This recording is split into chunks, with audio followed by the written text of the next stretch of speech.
का सामाजिक सत्संग समाप्त करके जनता सरकार मोर्चा के क्रांतिकारी योद्धा वापस लौट रहे हैं।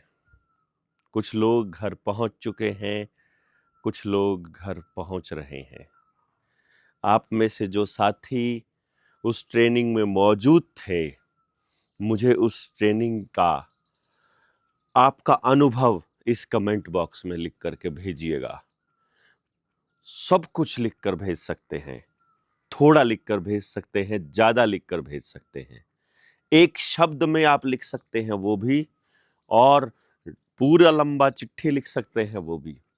मुझे आपके विचार चाहिए कि आपको इस ट्रेनिंग का अनुभव कैसा लगा।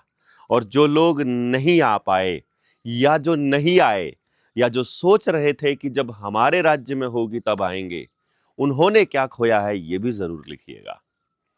आप आना चाहते थे लेकिन नहीं आ पाए, ये भी लिखिएगा, क्योंकि उनके लिए एक अलग ट्रेनिंग का अरेंजमेंट करेंगे।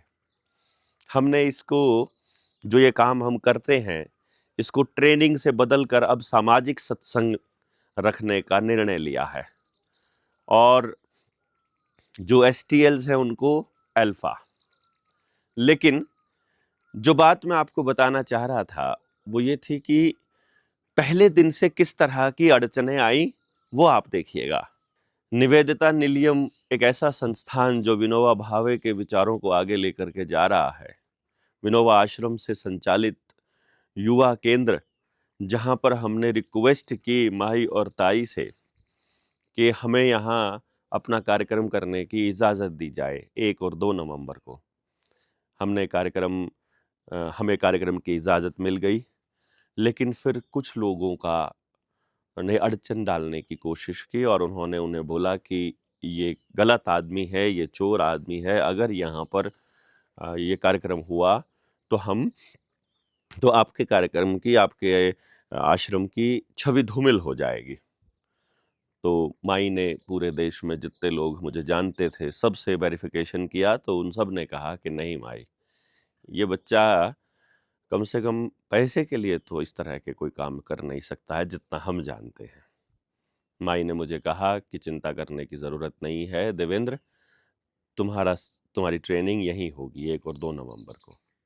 उसके बाद फिर कॉल गई कि यदि आपने इन लोगों को परमिशन दी तो हम नारेबाजी करेंगे और काले झंडे दिखाएंगे और गो बैक के नारे लगाएंगे। मैंने माई से कहा, फिर मेरे पास ताई का फोन आया। भाविनी ताई ने मुझे बोला कि देवेंद्र ऐसे कुछ लोग बोल रहे हैं। तो मैंने सिर्फ उनसे एक रिक्वेस्ट की कि ताई, आपसे हाथ जोड़ के एक विनती है। फोन करके मैंने उनको बोला था कि कोई भी व्यक्ति आएगा, अगर उसका कोई डिस्प्यूट है तो हम बैठकर बात करेंगे। वो व्यक्ति, मैं और आप, हम तीनों बैठकर बात करेंगे। यदि प्रॉब्लम का सलूशन हो गया तो वो वहीं से चला जाएगा या फिर ट्रेनिंग में शामिल हो जाएगा, और यदि प्रॉब्लम का सलूशन नहीं हुआ तो हम अपना बोरिया बिस्तरा उठा करके उसी टाइम चले जाएंगे। लेकिन इस आश्रम की पवित्रता पर, इसकी सच्चाई पर हम कोई दाग नहीं लगने देंगे। ये मेरा वादा है, मुझे कुछ भी करना पड़े।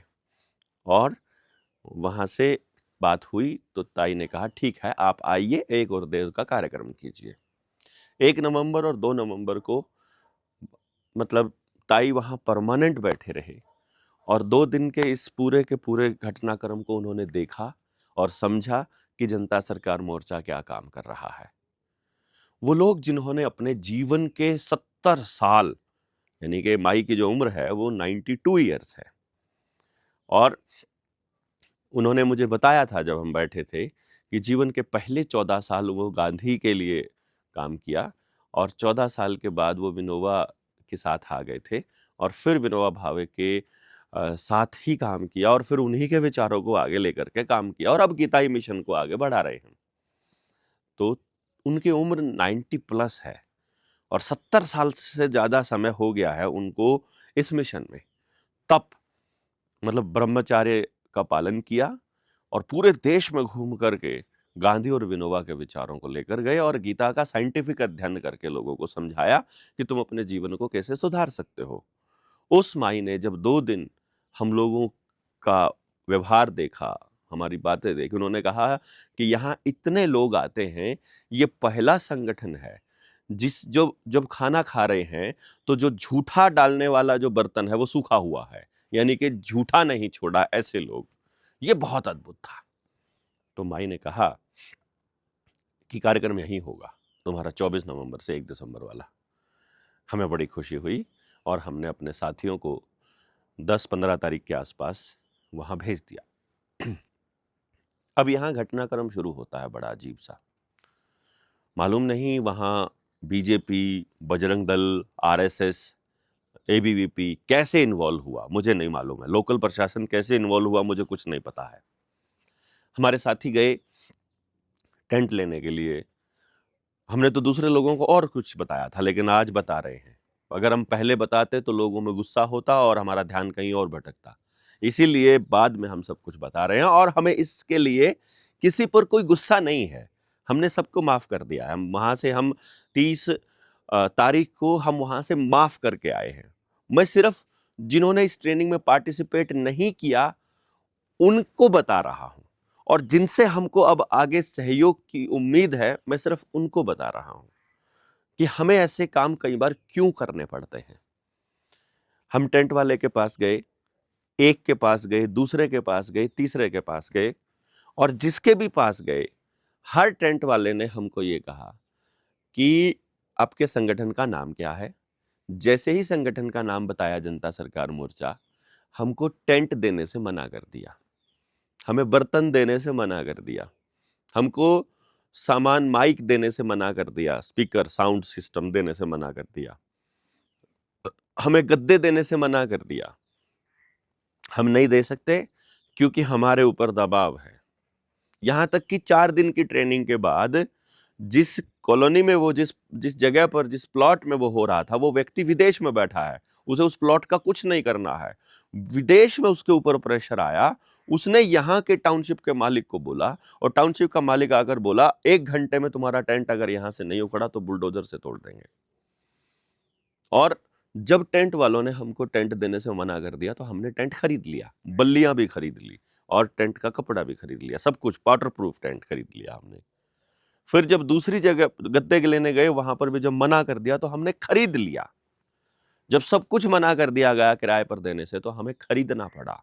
इसलिए हमारी ट्रेनिंग के एक्सपेंसेस बढ़ गए। अब चूंकि उस सामान को वापस ढोने में उससे ज्यादा खर्च हो जाएगा बड़ा कोई ट्रक लेकर के, तो हमने निवेदिता निलयम में ही उस सामान को स्टोर करके रख के और माई और ताई को उसका चार्ज सौंप दिया कि आप इस सामान को जिसको चाहे आप इसे दे सकते हैं। समाज के पैसे से आया हुआ सामान है और समाज के लिए काम आता रहे, और इससे अच्छा संगठन जो सेंटर है वो हो नहीं सकता है समाज के काम के लिए। लेकिन लोगों ने दिल खोल कर साथ दिया, परंतु जितनी उम्मीद थी उससे ज्यादा खर्च हो गया, और जितनी उम्मीद थी उससे कम हमारे पास सहयोग पहुंच पाया। बहुत से साथी ऐसे थे जो इतना काम भी नहीं करते हैं और वो नहीं भी दे पाए, और या फिर आगे देंगे फ्यूचर में हमको सहयोग, लेकिन उन्होंने अपने जीवन के 8-9 दिन दिए, किसी ने 6 दिन दिए, किसी ने 7 दिन दिए, तो हम उनको ये भी नहीं कह सकते। तो हमने उनसे रिक्वेस्ट किया है कि अगर 500 लोग इस पूरे समाज से हमको ऐसे मिल जाएं जो हमें 6-6 हजार 5-5 हजार का डोनेशन दे सकते हैं, तो हमारा ये खर्चा पूरा हो सकता था। परंतु हमने किसी से बाहर इसलिए नहीं मांगा था कि हमें नहीं मालूम था कार्यक्रम कैसे होगा। इसके बाद हर रोज आप इस कार्यक्रम की अद्भुत स्थिति का अंदाजा इस बात से लगा सकते हैं। आईबी से एसीपी लेवल का व्यक्ति वहां पर आया हुआ है, इंटेलिजेंस से, सेंटर्स की तरफ से, अमित शाह की टीम से। इस बात का अंदाजा लगा सकते हैं, लोकल सीआईडी से बंदा आया हुआ है।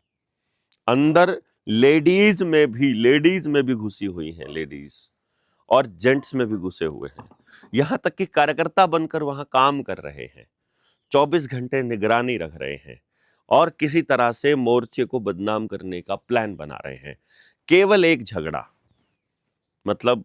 झगड़ा और हमको रगड़ दिया जाएगा, ये पहले से ऊपर से आदेश था। ये हमको बताया किसने?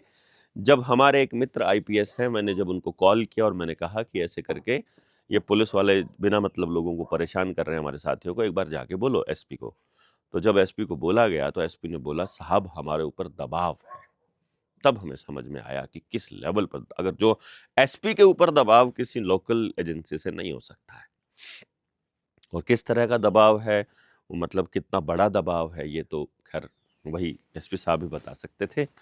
लेकिन हमारा पर्पस था किसी तरह से 1 तारीख तक हमारा कार्यक्रम निकल जाए और हम वो डिलीवर कर पाएँ जो करना चाहते थे। यकीन मानिए, जो करना चाहते थे उससे ऊपर का काम हुआ, उससे ऊपर का काम हुआ। 8 दिन में से 4 दिन फुल फ्लेज हमारा लेवल ऐसे बढ़ता चला गया और 4 दिन लेवल ऐसे बढ़ा। जब वो लेवल आराम से बढ़ा, तब उस इवेंट को मैं लीड कर रहा था, और जब इवेंट पूरी स्पीड से बढ़ा, तब अपने मोर्चे के साथियों ने लीड ले ली थी, कलेक्टिव लीड, और ऐसा कार्यक्रम ऑर्गेनाइज करके दिखाया कि सीआईडी वाले, सीबीआई वाले, जो कि वहीं से गिरफ्तार करने की योजना बना रहे थे लोगों को, जो वहां पर कुछ भी हो जाए, वो सब सोचते रह गए ये कैसे हुआ। बस हमें सहायता कम इसलिए पहुंच पाई क्योंकि हमने लोगों से मांगा, तो वो छोटे-छोटे अमाउंट में हमको मतलब पैसा देते रहे, डोनेशन देते रहे, सहायता देते रहे, और वो छोटी जो अमाउंट जो उन्होंने हमें दी, वो नंबर ऑफ मतलब जब ट्रांज़ैक्शंस ज़्यादा हो जाती है तो ब्लॉक हो जाता था फिर 24 घंटे के लिए। तो जब उस वक़्त मन में आया है, बाद में लोग भूल जाते हैं। आपसे गुज़ारिश है, स्पेशली मैंने ये वीडियो जो है आपके लिए बनाई है। क्या आप हमें ये मदद कर सकते हैं कि इस कार्यक्रम में, हाँ, मैं और बताता हूँ आपको, हमें ये भी करना पड़ा कि हमें ज़रूरत से ज़्यादा खर्चा इसलिए भी करना पड़ा क्योंकि हमको इस पूरे अ, खेल को नेस्तनाबूद करना था किसी भी तरह से। हमें हर साथी के दिल तक पहुँचना था और उसको बात बतानी थी कि हम करना क्या चाहते हैं, और ये हो चुका है। 23 जनवरी को चरखी दादरी के लिए आप तैयार हो जाइए। चरखी दादरी हरियाणा में है। 23 जनवरी नेताजी सुभाष चंद्र बोस का जन्म दिवस है। आप उसके लिए तैयार हो जाइए। एक भी साथी ऐसा नहीं होना चाहिए आपके सर्कल का जो वहां आपके साथ ना आ रहे, क्योंकि वो बहुत ऐतिहासिक होने वाला है। बीच में एक ट्रेनिंग होगी, 2 ट्रेनिंग्स होंगी, कम मिनिमम 2 होंगी। एक ट्रेनिंग होगी सहारनपुर में लेवल 1 की, और दूसरी ट्रेनिंग होगी महाराष्ट्र के अकोला में इसी टाइप की, विद फैमिली, 1000 क्रांतिकारियों की। पहले लेवल की ट्रेनिंग में कोई भी आ सकता है, परंतु दूसरे लेवल की ट्रेनिंग में अब ओपन, किसी के लिए कोई जगह नहीं है। दूसरे लेवल की, तीसरे लेवल की ट्रेनिंग में अब अपनी टीम बताएगी कि कौन आएगा और कौन नहीं आएगा, उस ट्रेनिंग में मौजूद व्यक्ति की सीरियसनेस को देखते हुए। क्योंकि अगर लेवल 1 है आपका हमारे से जुड़ाव, लेवल 2 है इस जुड़ाव के बाद आगे अपने समाज में कुछ काम करना। तो काम करने के लिए केवल काम करने वाले लोगों की आवश्यकता है, हमें भीड़ की आवश्यकता नहीं है। भले ही हमें 50-50 लोगों की ट्रेनिंग करनी पड़े, परंतु अब हम ये नहीं करेंगे। बस ये लास्ट ट्रेनिंग 1000 लोगों की, जिनको लिस्ट हम बनाएंगे कि कौन उसमें आएगा, कौन नहीं। जो आना चाहता है उस 1000 वाली ट्रेनिंग में, आपको इस वाली ट्रेनिंग में आना पड़ेगा, क्योंकि उस ट्रेनिंग के बाद हम अपना 1000 लोगों का परिवार, यानी कि जो टीम 200 एजुकेशन वाली ट्रेनिंग, ये 500 वाली ट्रेनिंग और 1000 वाली ट्रेनिंग, इन 4 ट्रेनिंग में से जो क्रांतिकारी योद्धा हम लोग छाटेंगे, वो 1000 लोगों का एक परिवार बनेगा। उन 1000 लोगों के परिवारों में हर परिवार के सदस्य की कम से कम 1 लाख रुपए महीने की इंश्योरेंस होगी, जिसको 1 भी रुपया नहीं देना है पहले। परंतु यदि समाज का काम करते हुए किसी भी व्यक्ति के साथ कुछ घटना हो जाती है, तो कम से कम सारे लोग 100-100 रुपया दे करके हर महीना 1 लाख रुपया तो उसे दे दें।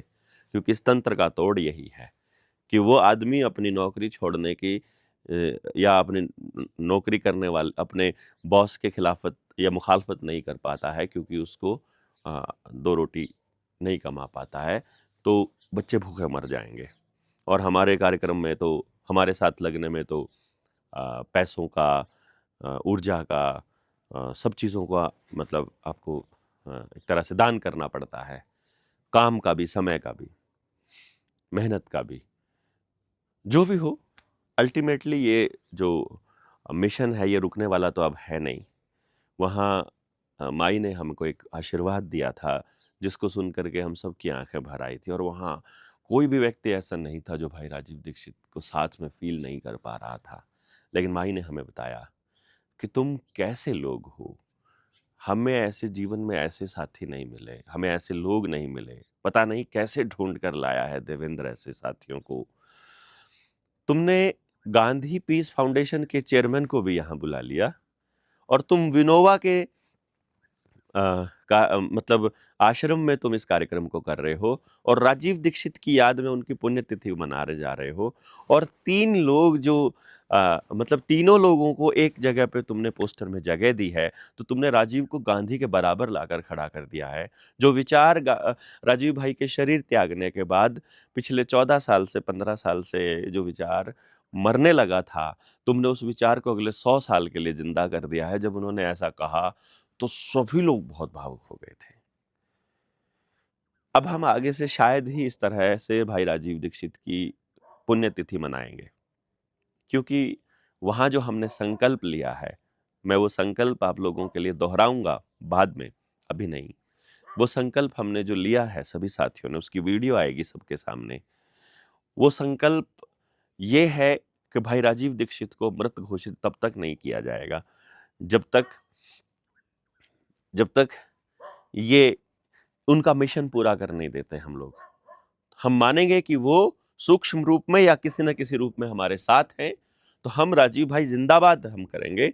हम राजीव भाई को मृत घोषित नहीं करेंगे, और हर व्यक्ति राजीव दीक्षित बन करके उनके उनके उनके रास्ते पर चलने की कोशिश करेगा। होता है आंकड़ों में इधर उधर कुछ होता है, परंतु नहीं, हमारा हमारा पर्पस है उस मिशन को, जो उस टारगेट को वहीं लेकर के जाना जहां राजीव भाई लेकर जाना चाहते थे। जिस तरह से भारत को भारतीयता के आधार पर खड़ा करना चाहते थे, उसी मिशन पे हम लोग लगे हुए हैं। और अभी मुझे 13 ऋषियों की जरूरत है, 13 ऋषियों की। सबसे पहले आपसे सहयोग की जरूरत है। इसमें स्क्रीन पर आपको अकाउंट नंबर की डिटेल आ जाएंगी, कोशिश कीजिएगा इस अकाउंट में ही जमा करवाइए आप। अदरवाइज जो हमारा 9518170000 है, इस पर यदि आप भेजना चाहते हैं तो इस पर भी आप भेज सकते हैं। हमको एक्चुअली बहुत ज़्यादा ज़रूरत है, क्योंकि इस ट्रेनिंग में मतलब जो खर्चा है वो जो साथियों ने जो बताया था ट्रेनिंग से 2 दिन पहले जब मैं वहाँ था सबके सामने, तो 25 लाख क्रॉस कर गया था एक ट्रेनिंग का खर्चा। हमें हमें कुछ खर्चे फिजूल करने पड़े थे। इट वाज नॉट, अगर वो नॉर्मल मतलब हमारी ट्रेनिंग हो रही होती और वहाँ इतना सारा कुछ नहीं होता तो शायद हमें वो खर्चे नहीं करने पड़ते, लेकिन वो सब हमने वहीं समाज को ही समर्पित कर दिया है। तो 25 से 30 लाख रुपया जो खर्च हुआ है इस ट्रेनिंग में, वो सब समाज के सहयोग से हुआ है। जो बाकी का पैसा बचता है वो हमने लोगों से उधार लिया है अपने साथियों से, ताकि हम वो चुका सकें। उन्हीं लोगों ने अपने हिस्से का भी पार्टिसिपेशन कंट्रीब्यूशन अलग से दिया है, उन्हीं लोगों ने डोनेशन अलग से दिया है, और ये उधार अलग से दिया है, तो वो उधार हमें चुकता करना है। आपसे गुजारिश है कि आप जितना मतलब मैं स्कैनर भी आपको स्क्रीन पर डाल दूंगा, मैं अकाउंट नंबर भी दे दूंगा, और 9518170000 ये हमारा मिस्ड कॉल नंबर जो जनता सरकार मोर्चा का है, इस पर भी आप लोग हमें मदद कर सकते हैं यदि आपको लगता है हमें इस मिशन पर कंटिन्यू रहना है। और क्योंकि हर बार हमारे साथ ये होता है, फिर हिम्मत पता नहीं कहाँ से आती है और फिर हम चलते हैं। तो राजीव भाई की पुण्यतिथि नहीं मनाई जाएगी अब के बाद, उनका केवल जन्म दिवस मनाया जाएगा, क्योंकि अब हमने उनको ऐसा वहां पर सबने संकल्प लिया है कि जो भी व्यक्ति सच्चाई के रास्ते पर है वो राजीव दीक्षित है। मान लीजिए आपको देवेंद्र बल्हारा में बहुत सी कमियां और बहुत से झूठ और बहुत सी गलतियां नजर आती हैं, तो मैं राजीव दीक्षित नहीं हूं। लेकिन यदि आपको इसमें सत्य नजर आता है तो आप उसकी मूर्त देख सकते हैं। यदि आप सत्य के रास्ते पर है तो मैं आप में राजीव दीक्षित को देखूंगा। जो भी व्यक्ति समाज में सत्य के रास्ते पर होगा उसी को में हम गांधी, विनोबा, राजीव दीक्षित ऐसे महापुरुष जो भगत सिंह, सुभाष, इनको देखेंगे। ये हमने निर्णय लिया है। तो अभी हम 23 जनवरी को नेताजी सुभाष चंद्र बोस को दोबारा से जिंदा करने वाले हैं। वो दोबारा इस भारत को आज़ाद करने वाले हैं और आज़ाद भारत की कमान संभालने वाले हैं। 23 मार्च भूल नहीं जाना है। और इसके दौरान लेवल 1 की ट्रेनिंग और फिर यही training, sorry 23 January, 23 January not 23 March, 23 January obviously Subhash Chandra Bose की बात हो रही है।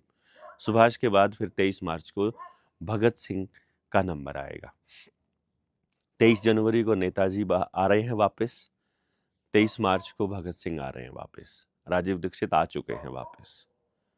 और इस तरह से इस पूरे साल में हर वो क्रांतिकारी जो बिछुड़ गया था वो वापस आ रहा है।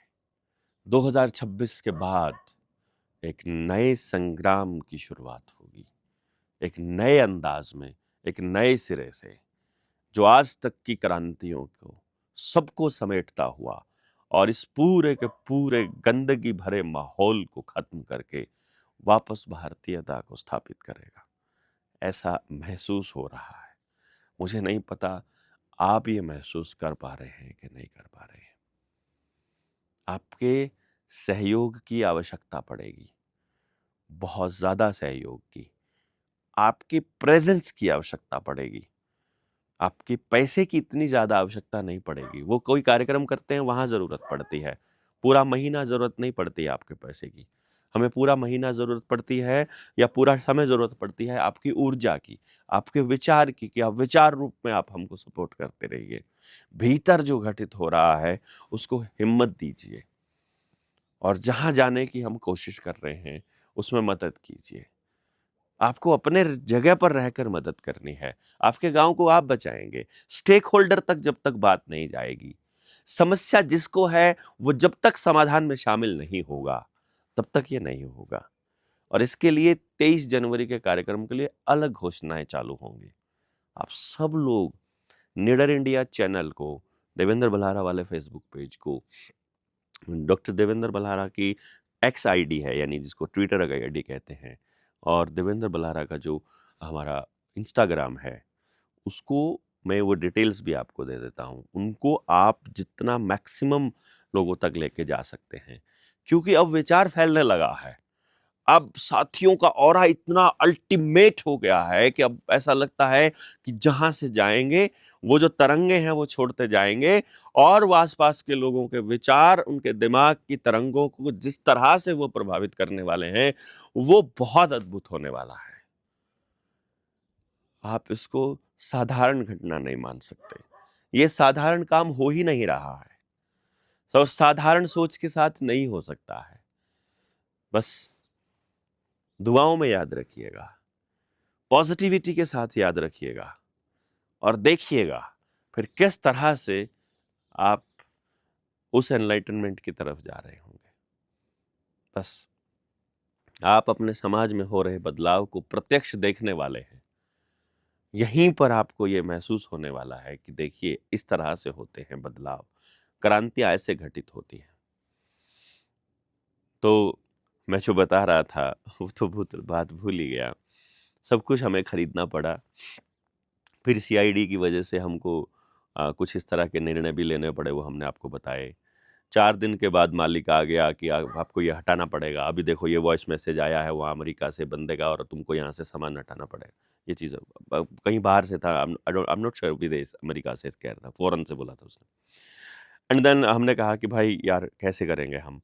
तो कुमार प्रशांत जी वहीं थे, जो गांधी पीस फाउंडेशन के चेयरमैन हैं। उस दिन उनका सेशन था और रात को उन्होंने सेशन लिया, सब लोगों ने। डॉक्टर सूज़न उस दिन वहीं थी, और डॉक्टर सूज़न तो चले गए फिर उस दिन, और कुमार प्रशांत जी वहाँ थे। अ, हमने उनसे 24 घंटे का वक़्त माँगा, उन्होंने हमें 24 घंटे का वक़्त देने से मना कर दिया। हमने कहा सुबह तक का तो दीजिए, और सुबह तक का, सुबह का हम कोशिश करेंगे कि हम अपना दोपहर का भोजन हम अपने नए परिसर में करें, कहाँ करें। और इस 4 दिन में जो निवेदिता नीलियम को जो धमकियाँ दी गई थी, हाँ, मैं आपको धमकियों का लेवल बताता हूँ आपको। उसके लिए मैं शुक्रिया अदा भी अदा करूँगा उन लोगों को जिन्होंने इस कार्यक्रम को मतलब कैंसल कराने की कोशिश की। हमारी टीम का एक-एक सदस्य कार्यक्रम आयोजन करना सीख गया। मतलब हमारे लिए सबसे गज़ब की बात ये रही। और किस तरह से इन सारी दुविधाओं को बिना किसी झगड़े के पार पाना है, ये भी सीख गए। हमने उनको एक बात कही थी, मैं आपको कह रहा हूं, वो यहां पर हैं, ये तब तक हमारा कुछ नहीं बिगाड़ सकते जब तक हम यहां ना हो। हम अपना लेवल यहां कर लेते हैं, ये कुछ नहीं कर सकते। यहां ये आ नहीं सकते हैं और यहां ये कोई हमारा कुछ बिगाड़ नहीं सकते हैं। तब साथियों को समझ में नहीं आया था कि मैं कहने की कोशिश क्या कर रहा हूं। हमने कहा था उनके लेवल पर नहीं जाना है, कोई जवाब नहीं देना है, उनको माफ कर देना है। वो दुख में है, वो अपनी फ्रस्ट्रेशन में है, उनको कहीं से निकाल दिया गया है, वो अपने महत्वाकांक्षा में है, वो अपनी फ्रस्ट्रेशन में है। हमें अपनी फ्रस्ट्रेशन वहां नहीं लेकर जानी है। हमें सर्टिफिकेट वो नहीं देने वाले हैं कि हम कौन है। हमारा सर्टिफिकेट हमें खुद है, हमारी कीमत हम खुद लगाएंगे। हम कोई डोनेशन मांगने वाले नहीं है लोग। हम पैसा आपको इसलिए नहीं मांग रहे हैं कि हमें किसी की मदद करनी है, नहीं। हम पैसा आपसे इसलिए मांग रहे हैं, हमें आग लगानी है उस पैसे में। लगाने के लिए देते हो तो दे दो, यकीन नहीं है हमारे ऊपर तो मत दीजिए, बात खत्म है ना। और यकीन है तो हमें नहीं देना आपको हिसाब। मैं आज आपको बता रहा हूं, 30 नवंबर का कार्यक्रम समाप्त हुआ है। 30 नवंबर के कार्यक्रम तक जितना पैसा हमने खर्च किया है आज तक, एक एक पाई का हिसाब हम 23 जनवरी को पूरे देश के सामने देंगे। कितना पैसा आवेदनों से आया, कितना पैसा किताब के बिकने से आया, कितनी किताबें बिकी, कितनी किताबें हमने डोनेट की, कितनी किताबें वापस आ गई प्रिंट खराब होने की वजह से, और कितनी किताबें अभी हमारे पास पड़ी हुई हैं। हमने कितना पैसा किन चीजों पर खर्च किया, किस मद में खर्च हुआ, एक एक रुपए का आपको हिसाब देंगे। क्योंकि शायद हिसाब देने वाली प्रक्रिया में आप शामिल रहे हैं आज तक, और आपको हिसाब मांगने की आदत है और लोगों को हिसाब देने की आदत है। मुझे हिसाब देने की आदत नहीं है, लेकिन मैंने जिन साथियों की ड्यूटी लगाई थी कि मैं पैसा नहीं लूंगा, किसी ने गलती से कार्यक्रम में चलते हुए चुपके से मेरी जेब में 50,000 रुपया डाल दिया, 20,000 रुपया डाल दिया, तो मैंने सब उनको दिया, सब हिसाब है उनके पास, मैंने अपनी जेब में नहीं रखा। और कुछ लोगों को ऐसा लगता है, क्योंकि कुछ लोगों को जब मैं अपना राइट हैंड बोल देता हूं और लोग उनकी जेब में डालने लग जाते हैं और वो बताते नहीं हैं, तब उनको लगता है कि शायद देवेंद्र भी ऐसे ही चोरी करता होगा पैसे की। वो नहीं करता, देवेंद्र नहीं करता। देवेंद्र के पास आए एक एक पैसे का हिसाब उनके पास है। किसी ने 11,000 दे दिए वो भी मालूम है, किसी ने 5,000 दिए वो भी पता है, किसी ने 500 रुपया दिया, बोला ये आपकी जेब खर्ची के लिए है। तो मैं उनको बताता हूं कि भाई संजय भाई ने मुझे ये 1100 रुपये दिए हैं, स्टेज के ऊपर उन्होंने लिख के दिया है कि आपको नारियल पानी पीना है, उसके 1100 रुपये आपके लिए है, ये मेरे लिए है। और मैं उनको बताता हूँ ये अब मेरे लिए नहीं है, ये अब ये मुड़ चुके हो गए हैं, मेरे लिए नारियल पानी पीने की मेरी कैपेसिटी है। लेकिन आपके भाव वो अंदर तक इतने मतलब हृदय को इस तरह से बड़ा कर देते हैं, लगता है कि कितना ख्याल रखते हैं साथी। तो 30 नवंबर 2025 तक कह लीजिए, हर पैसे का पाई पाई का हम आपको हिसाब देंगे। लेकिन 30 नवंबर के बाद के किसी खर्चे का हिसाब हम आपको नहीं देने वाले हैं। यदि आप हम लोगों पर भरोसा करते हैं तो आप हमें पैसा आग लगाने के लिए देंगे। ये पैसा नहीं है हमारी जिंदगी का पर्पस। इसके ऊपर उलझे रहेंगे तो हो गया काम, होली क्रांति। फिर तो ये नहीं है। और हमने अक्यूमुलेट इसीलिए नहीं किया, इकट्ठा इसीलिए नहीं किया कि इकट्ठा करते ही सब गड़बड़ हो जाएगी। हमें जब जरूरत होती है हम तब मांगते हैं, और चल रहा है काम, ठीक है, वो मतलब ऊपर नीचे होता है, पर पूरा हो जाएगा। मुझे लगता है आपकी मदद से पूरा हो जाएगा, नॉट अ बिग डील। पर बड़ी बात यह है साथियों कि अब हम हिसाब नहीं देंगे। 23 जनवरी को देंगे, 30 नवंबर तक का, उसके बाद का कोई हिसाब नहीं। आवेदन का हम कोई पैसा नहीं लेते हैं। किताब का जो पैसा है वो भी हम पैसा किताब बेचने का पैसा नहीं लेते हैं। हम वो कहते हैं आपने हमें डोनेट ही करना है तो आप आपसे किताब खरीद लीजिए। अगर आपको ये लगता है फ्री फंड में क्यों देना, किताब खरीद लीजिए। किताब की छपाई पे इतना पैसा खर्च नहीं होता है, लेकिन हमने उसको डोनेशन का पर्पज रखा। और हाँ, मैं एक और बता रहा हूँ, अभी तक हम जो किताब आपको दे रहे थे वो 1350 रुपए की किताब दे रहे थे। अब 1350 रुपए की नहीं है वो, अब 3,333 रुपए की किताब है वो, 3,000 रुपए की। कारण क्या है कि वर्मा जी ने पब्लिशर को मैसेज कर दिया है, क्योंकि उनको लगता है कि हम बहुत पैसा कमा रहे हैं। उन्होंने लगा कि अगली किताब भी बिकेगी, हम अपनी किताब छाप लेंगे। हम किसी की किताब बेचने का, हम कोई सेल्समैन नहीं है। हम अपनी किताब बेचने की मतलब पोजीशन में हैं। हमको इतनी समझ है। लोगों के पास ऐसी ऐसी इतनी इतनी रिसर्च, पूरा कमरा भरा पड़ा है, पर उस रिसर्च को सिर में मारेंगे जब लोगों तक, जनता तक लेके जाने के लिए आपके पास कोई नहीं है। इट इज नॉट एरोगेंस, ये कोई घमंड की बात नहीं कर रहा हूं मैं। लेकिन मैं आपको ये बता रहा हूँ, हम अपनी पेरेंटिंग की किताब बेचेंगे और एक किताब की कीमत 20,000 भी होगी और 50,000 भी होगी और लोग देंगे। किताब की छपाई पे तो वही पैसा खर्च होना है। लेकिन हम मदद मांगने का हमने कहा था कि चलो हम कुछ उनको दे रहे हैं और उनको याद रहेगा। अभी जो किताब आपको भेजी जाएगी, हो सकता है आपको 1 हफ्ते में आए, या 10 दिन में आए, हो सकता है 15 दिन में आए, लेकिन वो आपकी लाइब्रेरी के लिए होगी कि आपने हमें सपोर्ट किया था। 3,333 रुपया जो भी व्यक्ति उस किताब के लिए पे करेगा, उसके ऊपर सिग्नेचर करके देंगे हम लोग। और अगर आप आवेदन के लिए या किसी को देने के लिए, डोनेशन के लिए दे रहे हो, तो पुराने वाला वो मिल जाएगी, जो पुराना एडिशन है वो 1500 रुपये में मिलेगी, जो रिटर्न हो रही थी बाकी दूसरी प्लेटफॉर्म से। अब रिटर्न नहीं, रिटर्न पॉलिसी नहीं रहेगी अब हमारी।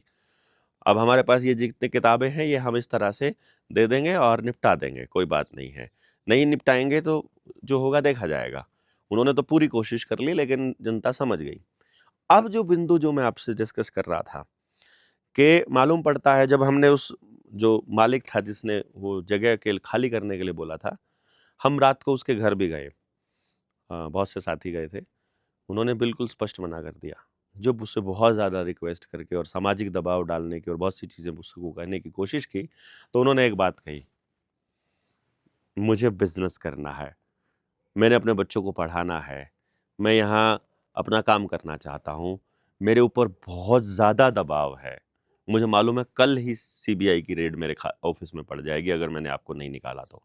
आपको निकलना पड़ेगा, निकलने का जो खर्चा होगा मेरे से ले लेना। उन्होंने हाथ जोड़कर ऐसे विनती की, तब हम समझ गए। हमने ये कहा था, बताइए हमारी गलती क्या है?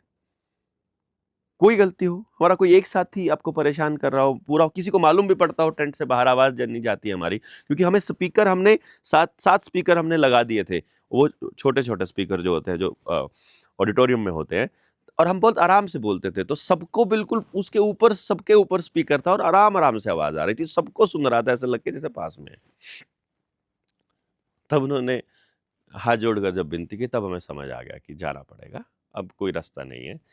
तो हमने साथियों की ड्यूटी लगाई कि साथी सो रहे हैं, अब बताओ कौन कैसे करेगा। उस इवेंट को ऑर्गेनाइज कर रहे थे सुरेंद्र पाल वर्मा।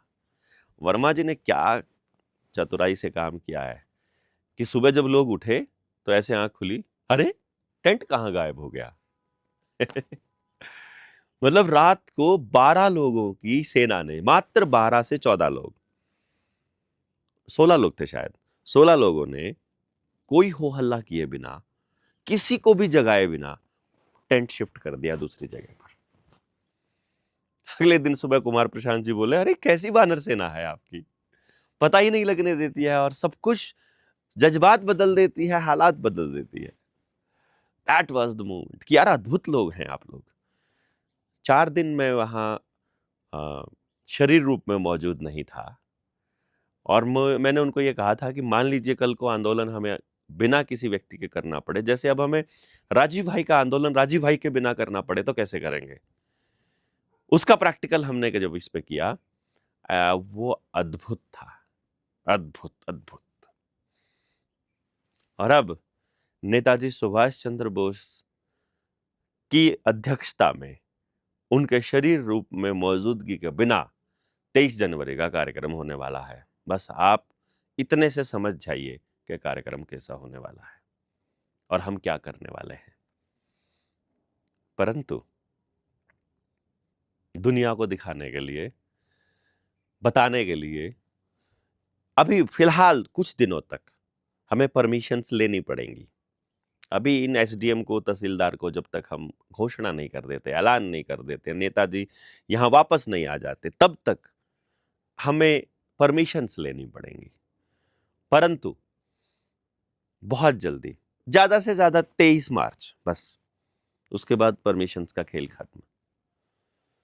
तब तक हम लोगों को कुछ ऐसा लिख कर देना पड़ेगा कि हम ऐसा कार्यक्रम कर रहे हैं। बाकी आप समझ जाइएगा। इसलिए मैं कह रहा हूं, कोई व्यक्ति मत छोड़िएगा जिसको आना ना हो। 23 जनवरी के कार्यक्रम में आप गाड़ियां नहीं लेकर आएंगे, मतलब जो सार्वजनिक परिवहन है उसका इस्तेमाल करेंगे।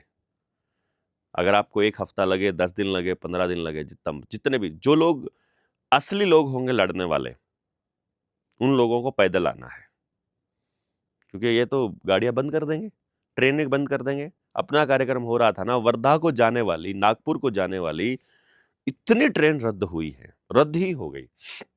लोगों की टिकट कंफर्म थी और वो पैदल मतलब उसमें डब्बे में, जनरल डब्बे में जा रहे थे, ट्रकों में बैठकर जा रहे थे, आपने वीडियोस देखी होंगी। परंतु कोई बात नहीं, इस वाले कार्यक्रम में हम पहले से ही तय करके चलेंगे, हम सार्वजनिक परिवहन का इस्तेमाल करेंगे, लोगों से लिफ्ट लेकर के आएंगे, लोगों को बताएंगे, रास्ते में अपने पर्चे लेकर के आएंगे, लोगों को बताते हुए आएंगे हम लोग, क्योंकि ये क्रांतियां घटित हो रही हैं। आपको 3 दिन वहां से आने में लगेंगे, तो आप लगाइए ना। यदि आपको लग रहा है आपके बच्चों के लिए ये काम हो रहा है, आपके अगली पीढ़ी के लिए, तो क्या आप 1 हफ्ता मतलब आने और जाने पे नहीं लगा सकते? 1 दिन का कार्य, 3 दिन आइए, 3 दिन जाइए, क्या दिक्कत है? अरे आप रेलवे स्टेशन पे यदि आप बैठे रहेंगे ट्रेन के इंतजार में 5 घंटे, 10 घंटे, वहीं तो क्रांति करनी है आपको, वहीं तो सबको बताना है आपको। जो गलत हो रहा है सबके सामने बोलते रहिए वहां पर। ये चारों तरफ होना चाहिए कि गलत के बारे में बोला जाए, और ये होगा, आप चिंता नहीं करने का। आप आइएगा, आप तैयारी कीजिए।